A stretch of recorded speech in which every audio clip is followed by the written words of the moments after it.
গ্যাসের per unit commercial 30 টাকা থেকে 70 টাকা করতে হবে। লাভটা কি? হ্যাঁ, এ তো লম্প না জম্প, ডবলের বেশি। কেন? যদি কমার্শিয়াল গ্যাসের দাম বাড়ে, পণ্যের দাম বাড়বে না, উৎপাদন কস্ট বাড়বে না, এই জনগণের জন্য ভালো হবে। আর কি করবে সরকার? ওদেরকে এই ম্যান্ডেট কি দিচ্ছে? তাড়াতাড়ি দাও, সংস্কার যা করার তোমরা ভালো বুঝতেছি।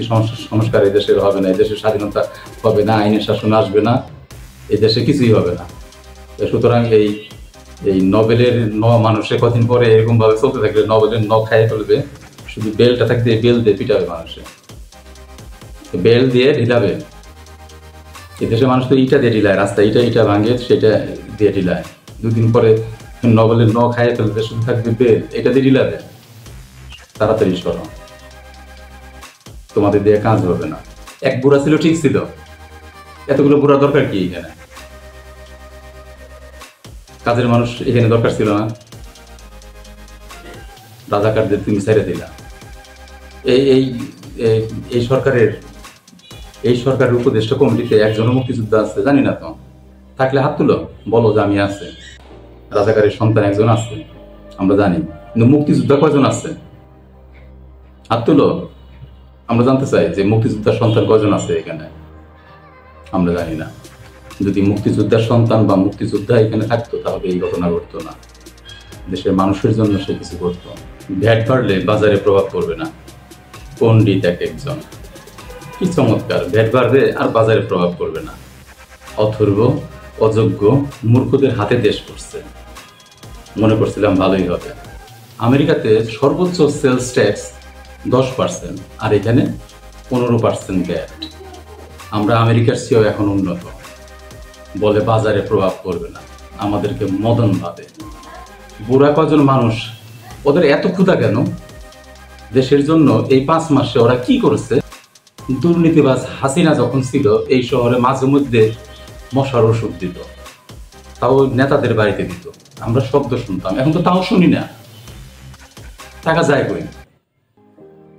কোথায় ওরা টাকা খরচ করে? কোথায়?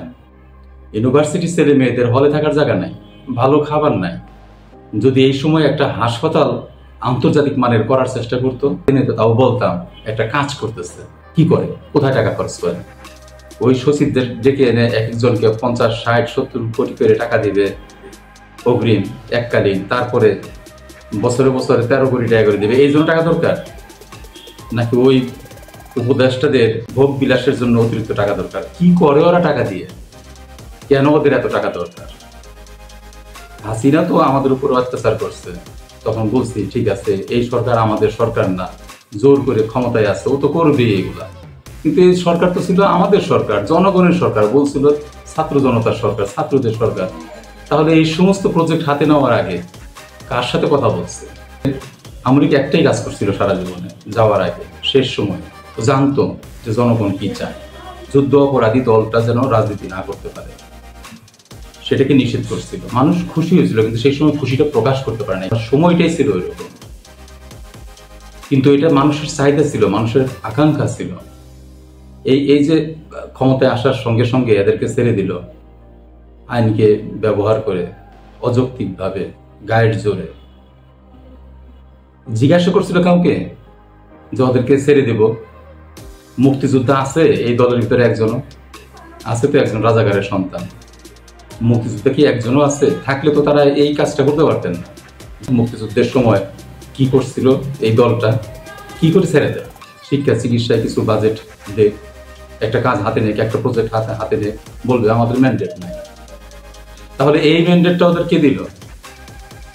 এই রাজাকারদেরকে ছেড়ে দেওয়া, ভ্যাট বাড়ানো, এই সমস্ত ম্যান্ডেট কে দিল? এখন আর ম্যান্ডেট দরকার হয় না। আমরা মনে করছিলাম এটা সব জনগণের সরকার, জনগণের জন্য কাজ করবে, দেশের জন্য কাজ করবে, কিন্তু তা হচ্ছে না। জনগণের বিপক্ষে চলে যাচ্ছে। একজন মাত্র মানুষ এই দেশে নোবেল প্রাইজ পাওয়া, সারা পৃথিবীর মানুষ সম্মান করে, এই দেশের মানুষের সম্মান করতো। কিন্তু যদি এরকম ভাবে চলতে থাকে, জনগণের বিপক্ষে যদি সব জায়গায় থাকে, রাজাকারদেরকে ছেড়ে দিচ্ছে, সে কাজটা তো হয়েছে, ভুল হয়েছে, একটা খারাপ কাজ হয়েছে, এখন আবার আরেকটা হলো, ভ্যাট বাড়াইলো। যদি এরকম কাজ কন্টিনিউ করতে থাকে, আর মশার ওষুধ যদি না দিতে থাকে, মানে কোনো রকম বিনিয়োগ যদি না করে, সব টাকা যদি তারা নিজেরাই খায়, জনগণের জন্য যদি কোনো কাজই না করে, তাহলে এমনটা হবে ভবিষ্যতে ওই নোবেলের নটা পাবলিক টেনে ছিঁড়ে খেয়ে দিবে। এরপরে থাকবে বেল। বেল মানে বেল, যে টাক মাথায় বেল করবে। পাবলিকে যে ইটা মারে না এখন, বিভিন্ন দলের ছেলেপেলেরা দেখবেন ইটা মারে, তখন আর ইটা মারবে না, বেল মারবে। নোবেলের নটা খায় ফেলবে, শুধু বেল থাকবে। বেশি দিন সময় লাগবে না এই দেশের মানুষ ওই রাস্তায় নামতে বেল হাতে নিয়ে। এই নোবেল কাজ হবে না, এই নোবেলকে দিয়ে মানুষ ধুয়ে পানি খাবে না। মানুষের জন্য কিছু করতে হবে। 1 কেজি অরেঞ্জ 101 টাকা ভ্যাট পায় সরকারে, তাতে হয় না। এটা হাসিনা করছিল, তখন থেকে তো মানুষ খাওয়া বন্ধ করছিল। অরেঞ্জ, আপেল, আঙ্গুর, বিদেশ থেকে যেসব ফল আসে এগুলা সাধারণ মানুষের নাগালের বাইরে ছিল। তারপরে আরো বাড়াইলো 15 টাকা, বললো বাজারে প্রভাব পড়বে। এখন তো ব্যবসায়ী খুব মজা পাইছে, সরকার ভ্যাট বাড়াইছে 15 টাকা, ওরা 50 টাকা বাড়াইছে, বাজারে প্রভাব পড়ে নাই। কিভাবে ওরা চিন্তা করে যে ভ্যাট বাড়াবে, ট্যাক্স বাড়াবে, বাজারে প্রভাব পড়ে না? ওই ছাগল কাণ্ড ঘটাইলো এনবিআর, এটা মনে নাই, এটা দেখে নাই? এনবিআর এর ভিতরে যে জটিলতা আছে, যে দুর্নীতি আছে, এটা যদি বন্ধ করা যায় তাহলে তো অনেক আগায় যায় দেশ। এইসব দরকার হয় না কেন? ওইটা বন্ধ করা যায় না? রাস্তার চাঁদাবাজি বন্ধ করতে পারে নাই, এনবিআর দুর্নীতি বন্ধ করতে পারে নাই, কিছুই করতে পারে নাই। শুধু এখন পাবলিকের পকেট থেকে টাকা নিতে হবে। এটা খুব সহজ। টাকা এলসি করবে, ওই সময় মাল আসবে, পোর্টের থেকে টাকা নিয়ে নিবে, খুব সহজ। বাজারে পাঠায় দাও, পাবলিক কিনলে কিনবে, না কিনলে নাই। ঠিক আছে, 15% বাড়ায়ও না, 1500% বাড়ায় দাও। এখন তো খাবে দুর্নীতিবাজরা, এগুলো তো সাধারণ মানুষের টাঙ্গালের বাইরে চলে গেছে। তাইলে আর 15% বাড়াবার দরকার কি? 400-500 টাকা আপেল অরেঞ্জ মানুষ খাইতে পারে না, সাধারণ মানুষ খাইতে পারে না। ওইটা এখন 5,000-10,000 টাকা কেজি হইলেও যারা খাবার তারা খাইতে পারে। 15% না বাড়ায় এটা 1500% বা 3,000-10,000% বাড়ায় দাও। 1 কেজি আপেল জন্য 10,000-20,000 টাকা হয়।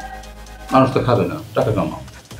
দুর্নীতিবাজরাই খাক, ওই সচিবরা খাও, উপদেষ্টারা খাও, তোমরা খাও, বেশি বেশি করে খাও তোমরা, আমাদের দরকার নাই।